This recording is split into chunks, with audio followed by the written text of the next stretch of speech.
warahmatullahi wabarakatuh. Perkenalkan, nama saya Cindy Audina, NIM 2019-11185. Di sini sebagai asisten laboratorium algoritma dan pemrograman. Pada kali ini kita akan membahas modul 2, fungsi dan operator, yang memiliki tujuan untuk memahami fungsi yang ada dalam header, memahami operator-operator yang ada dalam bahasa C, dan mengaplikasikan operator tersebut dalam program. Yang pertama ada teori fungsi. Fungsi merupakan suatu bagian dari program yang dimaksudkan untuk mengerjakan suatu tugas tertentu dan letaknya itu terpisah dari program yang memanggilnya. Nah, fungsi ini wajib ada di setiap program C karena dieksekusi pertama kali. Nah, fungsi ini biasanya akan mengembalikan sebuah nilai dari hasil prosesnya. Maka dari itu, kita harus menentukan tipe data untuk nilai yang akan dikembalikan. Nah, jika kita tidak memiliki nilai kembalian, kita bisa menggunakan tipe void untuk menyatakan kalau fungsi tersebut itu tidak akan mengembalikan nilai apa-apa. Kemudian fungsi dalam bahasa C ini dibagi menjadi dua, yaitu fungsi pustaka dan fungsi yang didefinisikan atau dibuat oleh programmer. Ada beberapa fungsi pustaka dalam bahasa C, yaitu pada header string.h yaitu untuk menyimpan fungsi operasi string. Ada string copy, dia untuk menyalin suatu string asal ke variabel string tujuan. Bentuk umumnya seperti berikut. Kemudian ada strlen, itu untuk memperoleh jumlah karakter dalam suatu string. Bentuk umumnya seperti ini. Kemudian ada strcat, ada strupr, dia ini untuk mengubah setiap huruf dari suatu string menjadi huruf kapital. Kemudian ada strlower, dia mengubah setiap huruf dari suatu string menjadi huruf kecil semua. Ada strcmp, dia untuk membandingkan dua buah string yang hasil dari fungsi ini tuh bertipe integer dengan nilai akan bernilai negatif jika string pertama itu kurang dari string kedua, 0 jika string pertama sama dengan string kedua, positif jika string pertama lebih besar dari string kedua. Bentuk umumnya seperti ini. Kemudian pada header ctype.h untuk menyimpan fungsi operasi karakter ada isLower, ada isUpper, ada isAlpha, ada isDigit atau lower, dan ada topper. Kemudian pada header math.h dan stdlib.h ini digunakan untuk menyimpan fungsi operasi matematik. Ada fungsi sqrt itu untuk menghitung akar dari sebuah bilangan. Nah, ada pow, dia untuk menghitung pemangkatan dari suatu bilangan. Dan ada sin, cos, tan, ini digunakan untuk menghitung nilai sinus, kosinus, tangen dari suatu sudut. Kemudian ada atof, ini digunakan untuk mengkonversi nilai string menjadi bilangan bertipe double. Bentuk umumnya seperti ini. Kemudian ada atoy, ya digunakan untuk mengkonversi nilai string menjadi bilangan bertipe integer. Bentuk umumnya atoy dalam kurung char x titik koma. Ada div, ada max, dan ada min. Kemudian pada header windows.h, dia ini untuk menyimpan fungsi sistem, di mana fungsinya itu ada sistem cls. Ada sistem cls ini digunakan untuk membersihkan layar. Kemudian ada sistem echo, ini digunakan untuk menampilkan teks ke layar. Bentuk umumnya sistem echo kutip echo string. Kemudian ada sistem color. Nah, ini digunakan untuk merubah warna semua teks secara keseluruhan. Bentuk umumnya contoh sistem color 5C, di mana 5 ini merupakan 5 ini purple kan. Nah, 5 ini terletak di depan sehingga dia akan mengubah warna background. Sedangkan C yaitu like red, dia berada di belakang, jadi dia akan mengubah warna teksnya. Berikut ini listing kode warna heksadesimal dari 0 sampai F. Kemudian untuk memasukkan data ada fungsi scanf. Dia ini digunakan untuk menginput data berupa data numerik, karakter, dan string secara terformat. Nah, kode penentu format ada %C, dia itu untuk membaca sebuah karakter, ada %I dan %D, dia untuk membaca sebuah bilangan bulat atau integer. Ada %F, dia untuk membaca sebuah bilangan pecahan. Ada %O untuk membaca sebuah bilangan oktal, dan %X untuk membaca sebuah bilangan heksadesimal. Terdapat fungsi gets, dia untuk memasukkan tipe data berupa karakter, tetapi dia tidak dapat digunakan untuk memasukkan tipe data numerik. Ada getchar, ada getch dan getch. Nah, perbedaan dari getch dan getch ini dia jika kita menggunakan fungsi getch, karakter yang dimasukkan itu tidak akan tampil pada layar executable. Jadi sehingga sering digunakan untuk meminta input berupa password. Sedangkan pada GC, karakter yang dimaksudkan akan ditampilkan pada layar. Nah, untuk menampilkan data, ada beberapa fungsi juga. Ada fungsi printf, dia untuk menampilkan semua jenis data, baik numerik dan karakter. Ada fungsi puts, ada fungsi putchar. Kemudian ada operator. Nah, terhadap data sejenis dapat dilakukan pengolahan. Misal, sebuah integer dapat ditambahkan dengan sebuah integer, sebuah float dapat dibagi dengan sebuah float. Nah, pengolahan ini disebut operasi. Dalam bahasa sini kita memiliki beberapa operator. Ada operator unary, ada operator aritmatika, ada operator relasi, dan ada operator logika. Nah, dalam operator unary ada beberapa operasi, yaitu ada unary minus, ada penambahan nilai 1, ada pengurangan nilai 1, ada ukuran operan dalam byte, ada unary not, bitwise not, alamat operan, dan nilai dari pointer. Nah, sebagai catatan, x++ dan plus x itu dia berbeda. Pada x++, variabel x-nya itu akan diproses terlebih dahulu. Setelah itu, nilai variabel x itu akan ditambah 1. Nah, pada plus x, nilai x-nya itu akan ditambah 1 sebelum x diproses selanjutnya. Nah, contoh satunya ini. Integer x sama dengan 0, integer y sama dengan 0. Nah, dia menggunakan operasi plus x, maka hasilnya itu akan menjadi y sama dengan 1. Y sama dengan 1 dari mana? Y ini awalnya 0 dan dia akan menggunakan operasi plus x, maka dia akan ditambah 1 terlebih dahulu jadi 1, kemudian akan diproses, berarti x nya menjadi 1. Nah, kemudian ada operator aritmatika. Ini ada untuk perkalian berupa tanda bintang, untuk pembagian berupa slash, untuk sisa pembagian berupa modulo, untuk pertambahan tanda plus, dan untuk pengurangan tanda minus. Kemudian ada operator relasi atau hubungan. Ini digunakan untuk membandingkan dua nilai sejenis. Ada sama dengan, ada tidak sama dengan, ada kurang dari, lebih dari, ada kurang dari sama dengan, dan lebih dari sama dengan. Penggunaan tanda sama dengan berbeda dengan tanda sama dengan 2. Jadi kita ambil contoh, x plus 5 sama dengan y plus 10. Berarti bawah nilai dari variabel x5 ini nilainya sama dengan variabel y plus 10. Sedangkan x plus 5 sama dengan y plus 10, berarti dia mengecek kesamaan nilai untuk memenuhi ekspresi relasional. Jadi nilai akan dihasilkan benar pada ekspresi tersebut. Nah, sebaliknya nilai-nilai yang tidak memenuhi akan menghasilkan nilai salah atau selalu diwakili oleh 0. Nah, selanjutnya ada operator logika. Operator logika ini berkaitan dengan operasi logika seperti konjungsi, disjungsi, negasi. Nah, pada operator logika ini ada 3 macam, yaitu logika AND, di mana digunakan untuk memberikan nilai atau kondisi true dan false. Biasanya untuk membandingkan dua kondisi, misal 5 sama dengan 5 dan 3 lebih dari 6, mengembalikan nilai false karena 5 sama dengan 5 merupakan true, nilai true, dan 3 lebih dari 6 merupakan nilai false. Nah, kemudian logika OR, dia hanya akan menghasilkan nilai 0 jika semua ekspresi relasi yang dihubungkan bernilai salah. Namun jika tidak, maka operasi tersebut akan menghasilkan nilai 1. Kemudian ada logika NOT. Dia ini berfungsi untuk membalikan nilai sebenarnya.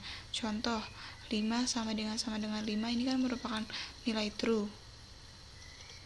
Nah, pada logika NOT ini akan dibalikan menjadi nilai false. Nah, di sini kita akan membuat program 2.1 di mana kita menggunakan header stdio.h, conio.h, windows.h, math.h, string.h, dan konstanta pi 3,14. Nah, kita mendeklarasinya menggunakan hashtag define.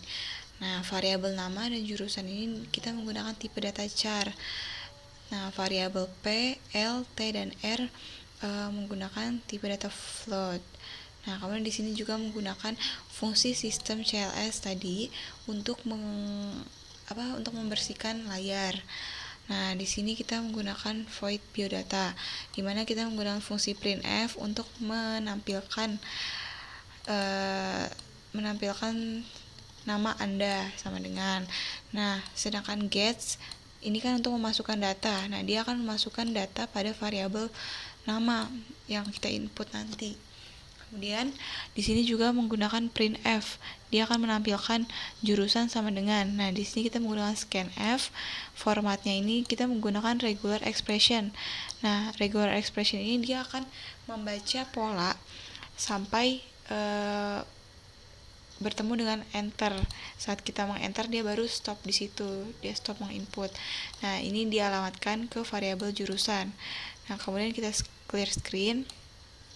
Kita hapus layarnya, kemudian kita print lagi, menggunakan printf. Nah, printf akan menampilkan hi, ada senyum. Nah, ini formatnya itu %s karena string. Nah, di sini kita menggunakan fungsi strupr untuk variabel nama yang akan kita input nanti. Nah, strupr ini kan fungsinya untuk mengubah string menjadi huruf kapital. Jadi nanti nama kita akan berubah menjadi huruf kapital. Kemudian di sini ada printf. Printf jumlah karakter nama Anda. Nah, jumlah ini kan kita menggunakan bilangan bulat. Jadi kita pakai formatnya itu %d, di mana fungsi strlen ini akan menghitung jumlah karakter dari nama yang akan kita input. Nah, kemudian pakai gauge dan clear screen untuk membersihkan layar. Nah, di sini ada float balok. Nah, di sini kita akan menghitung luasnya. Nah, di mana P-nya itu sama dengan 3, T-nya sama dengan 4,2. Nah, maka nanti L itu sama dengan P dikali T.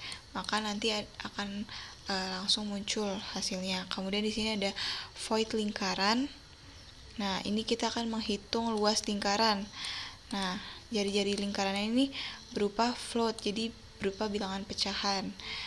Nah, di sini rumus luas lingkaran kan pi r kuadrat. Nah, di sini pi r kuadrat. Nah, POW ini kan fungsinya untuk menghitung pemangkatan. Nah, formatnya itu seperti ini bentuk umumnya. POW dalam kurung jari-jari yang akan kita masukkan, koma pemangkatannya. Misalkan kita pangkat 2 kan, pi r kuadrat. Berarti kita pangkatnya 2. Nah, seperti ini dikali pi. Nah, dia akan printf hasil dari luas lingkaran. Nah, kemudian sama dengan float segitiga. Nah, float A dan float T, di mana luas segitiga A dikali T dibagi 2. Nah, ini ada operator aritmatika, yaitu tanda bintang dan tanda slash. Tanda bintang ini untuk perkalian, tanda slash ini untuk pembagian. Nah, langsung. Nah, di sini di printf luas baloknya. Nah, menggunakan format float karena hasilnya berupa bilangan pecahan. Nah, di clear screen kemudian akan memprintf, masukkan jari-jari dan masukkan data berupa tipe data float, formatnya float. Nah, kemudian luas segitiga juga tipe datanya float karena A-nya di sini kita masukkan, A-nya 3,3 dan T-nya ini 3,2. Nah, langsung kita run. Kita coba. Compile dan run. Di sini kita coba ya nama Anda. Misalkan Cindy Audina. Nah, ini kan belum di enter, maka dia akan membaca terus. Nah, sampai di enter jurusannya 1-3 elektro. Nah, kemudian ini akan menggunakan fungsi clear screen. Jadi kan untuk membersihkan layar. Jadi dia akan membersihkan layar jadi kosong kembali. Nah, seperti ini. Nah, tadi kan kita mencetak tulisan hi dan menggunakan fungsi strupr. Jadi nama tadi Cindy Audina akan diubah menjadi huruf kapital. Tadi kan kita inputnya itu kan nggak kapital. Kemudian printf jumlah karakter nama, dia akan menampilkan tulisan jumlah karakter nama Anda sama dengan. Nah, fungsi strlen tadi untuk menghitung karakter dari C sampai A sebanyak 12. Kemudian kita enter lagi. Nah, luas balok 12,60 dari mana? Nah, tadi diketahui P-nya itu 3. T-nya 4,2. Sedangkan luas balok P dikali T, berarti 3 dikali 4,2. Menggunakan tipe data float karena berupa bilangan pecahan, hasilnya 12,60. Kemudian masukkan jari-jari. Nah, jari-jari R misalkan 3,5. Nah, maka akan terhitung hasilnya 38,47 dari mana? Nah, tadi kan kita masukkan jari-jari nih. Jari-jarinya berupa float, jadi kita masukkan 3,5. Nah, rumus luas itu kan PR kuadrat. Pi-nya tadi kita udah definisikan 3,14. Di sini konstanta kan.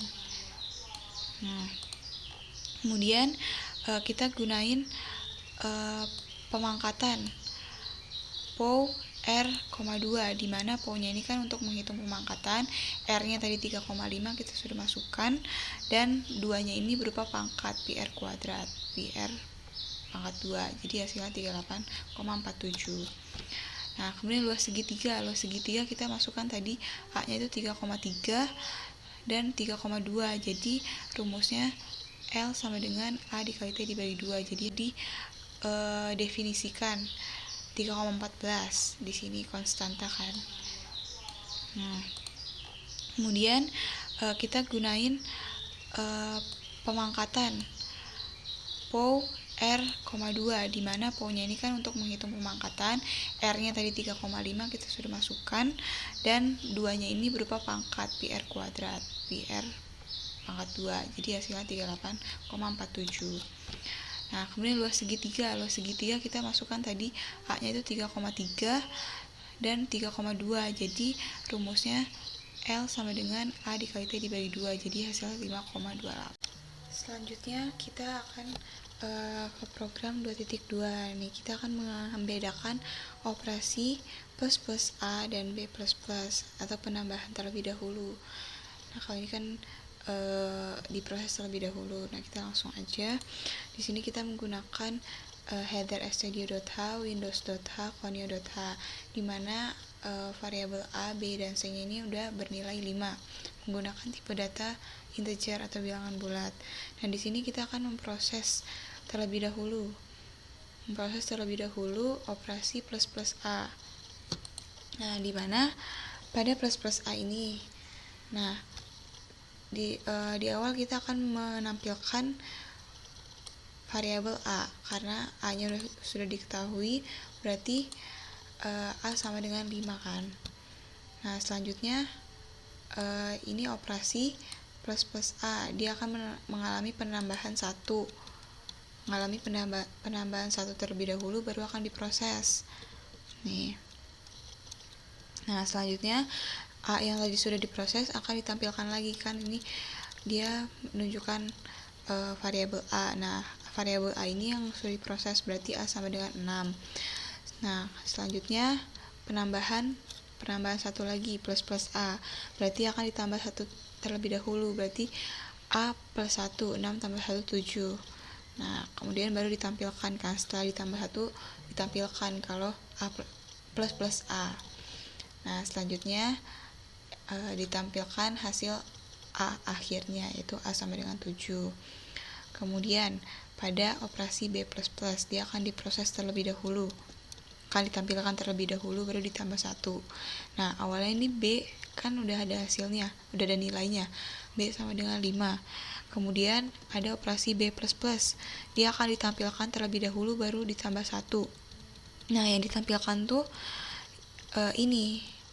Nah, yang ditampilkan tuh ini, B sama dengan 5. Tetapi setelah itu akan mengalami penambahan 1.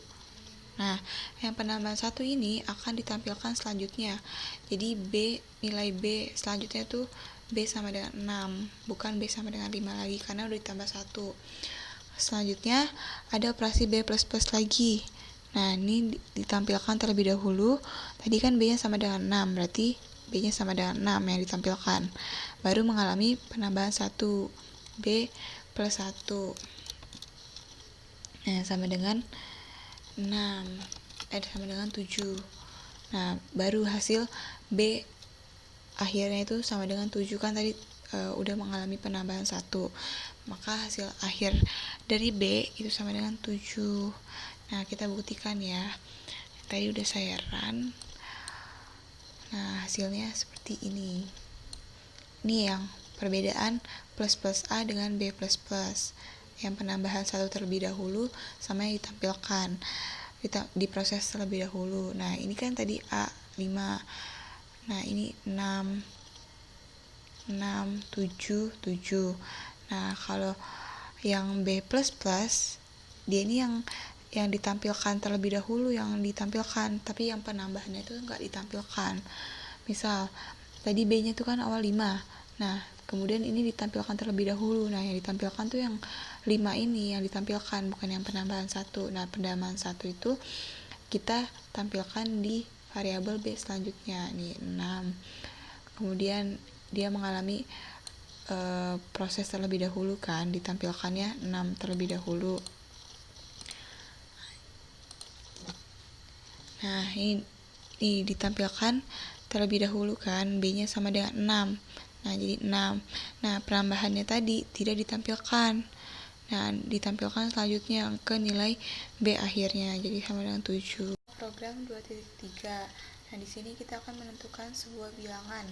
Apakah bilangan negatif atau bilangan genap atau bilangan ganjil. Nah, kita langsung aja.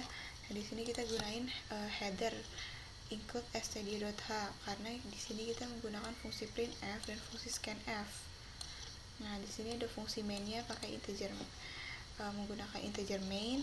Kemudian ada variabel input menggunakan tipe data bilangan bulat atau integer. Nah, di sini kita akan menampilkan terlebih dahulu masukkan sebuah angka, perintah masukkan sebuah angka. Kemudian scanf ini akan menampilkan data yang akan kita input. Nah, yang dialamatkan ke variabel input. Nah, di sini kita akan menggunakan percabangan if else sebagai syarat apakah bilangan tersebut itu memenuhi syarat yang mana. Nah, syarat yang pertama, nih input kurang dari 0, nilai input ini kurang dari 0 atau input lebih dari 100. Nah, jika dia memenuhi syarat yang ini, dia akan menampilkan pernyataan bilangan negatif atau lebih besar dari 100. Nah, apabila belum memenuhi, akan ke syarat selanjutnya, yaitu input lebih dari sama dengan 1 dan input kurang dari sama dengan 100 dan input di modulus 2 sama dengan 0. Nah, dia akan menampilkan pernyataan ini. Nah, tapi jika belum memenuhi, dia akan ke syarat yang terakhir, dia akan langsung mengeluarkan pernyataan ini. Nah, jika syarat 1 dan kedua tidak terpenuhi, dia akan ke syarat yang terakhir. Nah, coba kita run. Nah, di sini kita akan memasukkan sebuah angka. Misalkan kita masukkan angka 55. Nah, 55 bilangan ganjil dari 0 sampai 100. Kenapa? Karena pada syarat pertama dia tidak memenuhi. Dia input kurang dari 0. Dia nggak memenuhi kurang dari 0, dia lebih dari 0. Kemudian atau input lebih dari 100. Dia nggak lebih dari 100, berarti dia tidak memenuhi syarat pertama. Nah, di sini kita menggunakan logika OR. Nah, jadi dia tidak memenuhi syarat pertama, kemudian dia akan ke syarat kedua, di mana input lebih dari sama dengan 1, benar, true. Nah, ya selanjutnya input kurang dari sama dengan 100 juga dia true. Nah, tapi di sini input di modulus 2 sama dengan 0 dia bernilai false karena 55 dibagi 2 itu dia masih bersisa. Dia memiliki sisa, dia nggak sama dengan 0, jadi dia tidak memenuhi. Akhirnya dia ke syarat yang terakhir, yaitu bilangan ganjil dari 0 sampai 100. Dia lebih memenuhi ke syarat itu. Sekian penjelasan pada modul 2. Kurang lebihnya mohon maaf. Wassalamualaikum warahmatullahi wabarakatuh.